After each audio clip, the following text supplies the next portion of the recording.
শুক্রবার জুমার দিনের সব থেকে শ্রেষ্ঠ ফজিলতের হাদিস এটা হলো নাসাই শরীফের হাদিস সহিহ।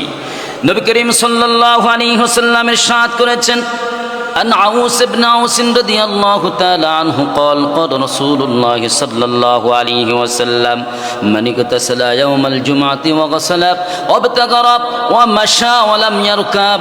জুম্মার দিনে কোনো মুসল্লি যখন জুম্মার প্রস্তুতি নেওয়ার জন্য সুন্দরভাবে গোসল করে এবং শরীরের অবাঞ্ছিত লোমগুলো তারা পরিষ্কার করে, গোসল শেষে সব থেকে সুন্দর পোশাকটা বাছাই করে গায়ের মধ্যে জড়িয়ে দেয়, শরীয়ত সম্মত সব থেকে উত্তম পোশাক পরিধান করে, খুশবু লাগায়, ওয়াদানা মিনাল ইমাম ওয়ালাম ইয়ারকাব।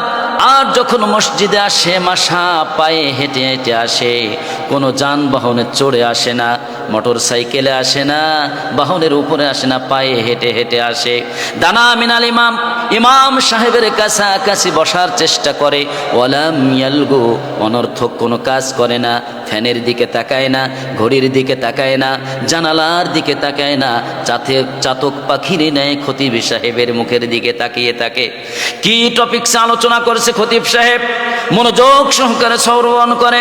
আমার নবী বলেছেন, এইভাবে আমার কোন উম্মত যদি জুম্মার সালাত আদায় করতে পারে, ওই ব্যক্তির আমলে কানা বিকুল্লি খুতওয়াতিন আমালু ওয়া সানাতিন, যে কয়টা কদম ফেলে মসজিদ পর্যন্ত এসেছে প্রত্যেকটা কদমে 1 বছরের নফল রোজা আর 1 বছর একটানা তাহাজ্জুদের নামাজ পড়লে যেই সওয়াব, প্রত্যেকটা কদমে আল্লাহ পাক সেই সওয়াব দান করবেন। সুবহানাল্লাহ।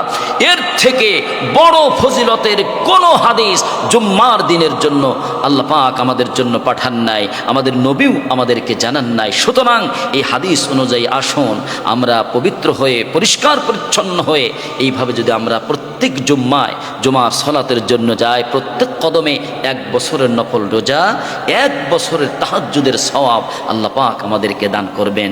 আল্লাহ পাক এই আমলটা প্রতি জুমায় আমাদের সবাইকে আদায় করার আল্লাহ পাক তৌফিক দান করুন।